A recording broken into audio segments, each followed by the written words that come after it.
It's okay, it's time to welcome our first guest tonight. It's Jay Blades and Tameka Empson. Jay, that is a jacket. Where you go with this royal wave? I don't know, all royalty, isn't it? Sorry. Waving at the beautiful jacket. That I was doing. You look amazing. Good to see you both, Tameka. We'll be talking Eastenders and your musical stage show very shortly. But it's fair, I mean, I was just saying, we've got a few Jay Blades fans in this studio tonight, and it's fair to say you're up there. I am. I really am. I was trying to hold it down and be very, cool and collected. Yeah. But I was running you down. Really? Yes, I was running you down at the NTAs. Okay. And I was like, where is he? And you had gone. And I got in my car and I drove off and I saw you. And I went, Jay! Oh, was that you? It was on the roundabout? Yes. I went, Jay! And you look, and I thought, he doesn't even know it's me. But now, I can actually say that I'm sitting beside him. Bless you. You don't get out much, do you? No, I don't. Was it show? Just a wee bit. Yeah, okay. Wow, okay. Now, Jay, before we start a new partnership here, I have to ask you about your new TV partnership. It's a pairing of legends in your new project, which is David and Jay's Touring Tool Shed. So you're working with David Jason. What brought you together? It's unbelievable. Sometimes I just think, am I really working with him? But what brought us together was I was on Strictly and I danced to the theme tune of Only Fools and Horses. He then done me a video to say, well done. I then done a video back to him and just said, look, you're always invited down to the repair shop. But when he came there, he kind of had a little bit of a dig at me because there was a bit of rubbish on the floor. And he's like to me, what kind of establishment are you running here? This is not acceptable. And he really was laying into it. So I had to I spoke to his missus and I said, is he all right? Is he normally like this? Do I have to send him home? And she said, like, no, he only takes the mickey out of people that he likes. And then we got on with each other. Yeah, it was really cool. Yeah. Tell us what you've been up to on the show then. It's an unlikely partnership, but it's so fun to watch, isn't it? Oh, bless you. To tell you the truth, I haven't really seen it. I've seen clips. Well, it's only just on a minute ago, wasn't it? I know, and then I was in the green room trying to watch it a bit. But it's basically where we upskill people. So people come along and they have a particular problem. There's a lady who was working with puppets or making these puppets, and she didn't know how to make them work, so put the strings in the right place or put a motor on there, and that's what we team her up with, an expert to say this is how you do it. So, but this is the automator, and that, I saw that episode, which is coming up in a couple of days, I think. But it turns out that David Jason is right into that. He's got this collection of automata in his house, and obviously we know your credentials, but he's super handy. No, he's unbelievable. He's like the chief tinkerer. He's got that puppet that he's made. And then he's got a railway track and also a train in his garden. In his shed, he was building some rockets that go up. I think they go up about 2,000, it's either 2,000 feet or 200 metres they go up. But they come out and there's a parachute, so they land back really safely. So you can check what was going on with them and all that stuff. And he fixes motorbikes. He does a lot. It's unbelievable. Should we have a little look? Yeah, at the show. Yeah, let's take a look at a moment from tomorrow's episode at the Kelsall Steam and Vintage Festival in Cheshire, where the guys meet Steve, who needs some help with his refurbished 1948 coach. Why would you buy a thing like that? That sounds like my wife. Seriously, look at that. Yeah, it's Not bad. They must have paid you a fortune to take it away. I wish, yeah. So this is like a hobby for you then? Yeah. So if we can put central coaches on the back of here in the same sort of style as it would have been in 1940 or 50s. Yeah. Okay. Well, luckily, we've got an expert signwriter, Kerry, and she should be able to teach you how to do all of this. Do you know what?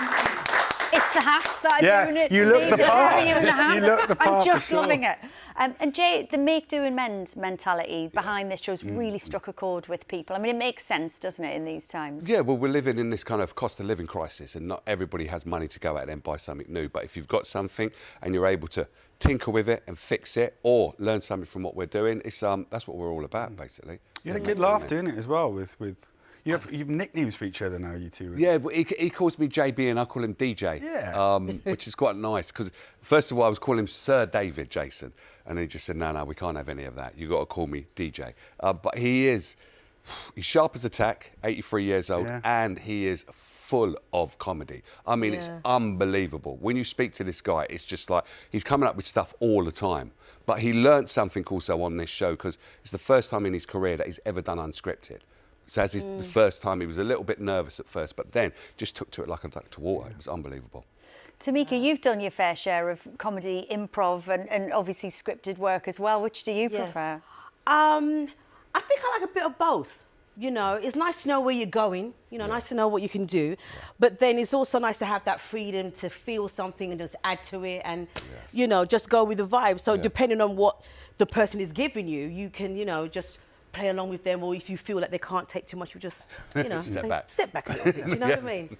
Well, it works so brilliantly between the two. You were loving it. David and Jay's Touring Tool Shed is on weeknights at 6:30 p.m. on BBC Two and iPlayer. It's such an important issue. Jay, when I interviewed you for Desert Island Discs, you talked about your experience of homelessness in your early 20s and then later working with homeless charities. And it's really important, as we heard there, to challenge the stereotypes and perceptions about homelessness. 100%. I think the stereotypes keep people away, and as the film says, they are a daughter, they are a son. We should all be remembering that. You can't just walk past someone. I see it every day. I'm filming in the West End at the moment, and I can see so many people just walk past. It's just, it's not right. So challenging those stereotypes is absolutely perfect. And you do some brilliant work with that as well. Yeah. Look at your career now. You're on before us.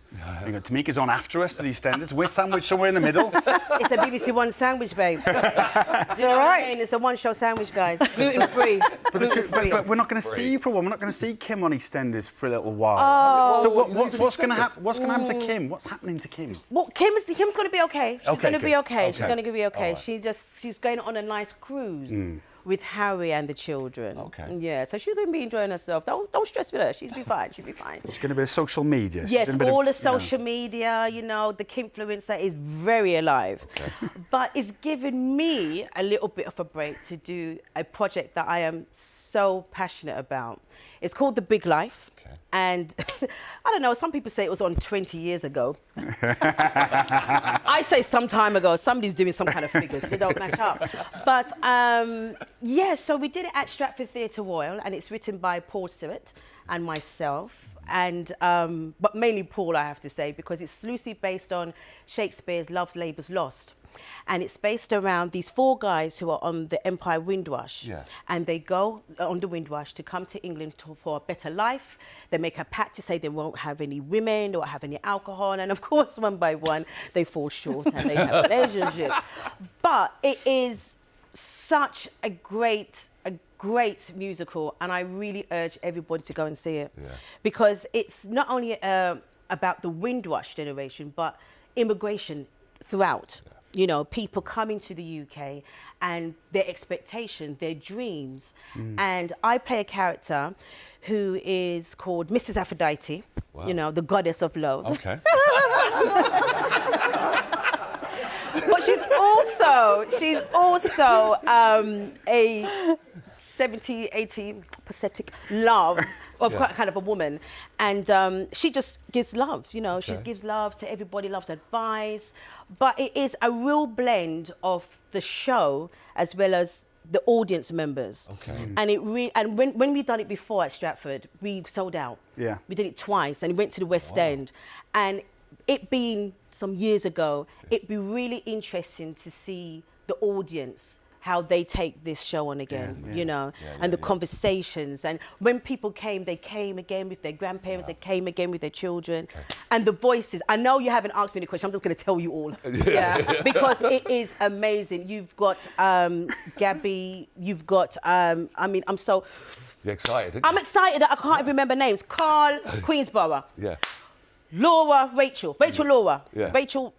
It's just everybody. It's some cast, is what you're saying. It is some cast, and I would urge anybody, I would dare anybody to come to this show and not be moved. Yeah. Because you've got the Scar, you've got Calypso, you've got everything in it. But also by stories inspired by some of your family members. It's very, like, it's a personal thing too, isn't it? Yeah, definitely. So my parents are Jamaican. Yeah. And it was very interesting the first time around, speaking to, you know, family members and neighbours of their experiences here. And I think they sort of didn't tell me everything. You know, they didn't want to paint a bad picture, even though that's what they experienced. But the play is not about doom and gloom. It's very uplifting. Thank you. But it does show the blood, the shed, the drive of making a better life and what they've contributed to their mother country. And when you've got the scandal, the Windrush scandal, it does hurt. It does hurt. But this is a celebration and a conversation to be had. So please come and see it. Please come and see it. Yeah. And Tameka, the music, you know, such a big part of it. I mean, the magic of ska. Why has it lasted so long? Ska's still a huge influence now. Because it's just in your bones. It's just in your bones. I tell you, it is. Paul Joseph has done an amazing job, and it's not just ska. You've got calypso, you've got reggae, you've got two-step. Rocksteady? You've got any rocksteady? Rocksteady. Oh, come on. You've got gospel. You've got it all. It's for everyone. Love that. Thank you brilliant. so much. Everyone. Thank you. The Big Life will be on at the Theatre Royal, Stratford East, from February the 16th until March the 30th. I got a message here. Eastenders co-host Delroy Atkinson has been in touch asking why in reply to his messages. The truth is, she'll be off here in a few seconds and she can tell you.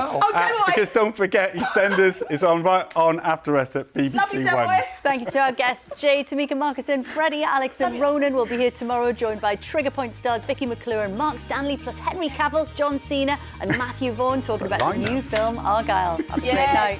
Bye.